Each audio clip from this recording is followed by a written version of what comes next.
एक जानकारी के अनुसार करीब 175 देशों में प्याज की खेती होती है। यह संख्या गेहूं पैदा करने वाले देशों से लगभग दोगुनी है। इसकी खपत का हाल यह है कि करीब 90% प्याज का प्रयोग उसे पैदा करने वाले देशों में हो जाता है।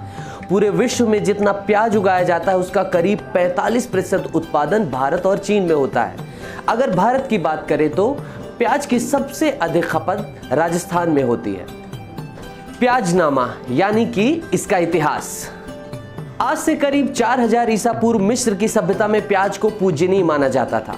उस समय के निर्मित पिरामिडों, ममी, मकबरों में प्याज की भित्ति चित्र बने हुए हैं। भारत में प्याज की भौगोलिक उत्पत्ति का कोई दस्तावेज उपलब्ध नहीं है। बस कृषि वैज्ञानिकों का दावा है कि भारत में प्याज का आगमन मध्य एशिया से हुआ है। वैसे इस बात के पर्याप्त प्रमाण है कि भारत में प्याज का उपयोग 2000 साल से भी अधिक समय से हो रहा है। प्राचीन आयुर्वेदिक ग्रंथ चरक संहिता में प्याज को पलांडु कहा जाता था। भारत में मुगल काल में प्याज का सबसे अधिक प्रयोग हुआ है। मांसाहारी मुगलई व्यंजनों को स्वादिष्ट बनाने के लिए प्याज की कारगर भूमिका मानी जाती है। समुद्र मंथन से जुड़ा है इसका संबंध।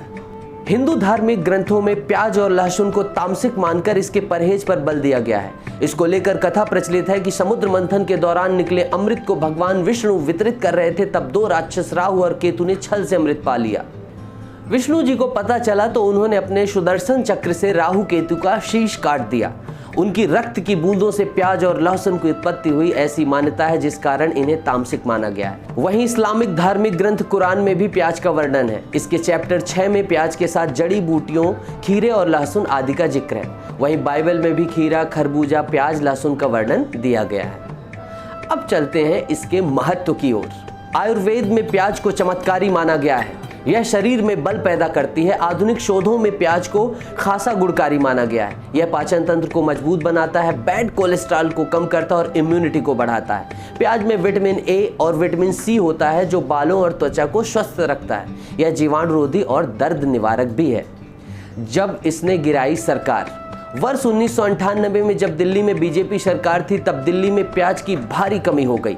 इसके दौरान चुनाव हुए और कांग्रेस ने इसे चुनावी मुद्दा बना लिया।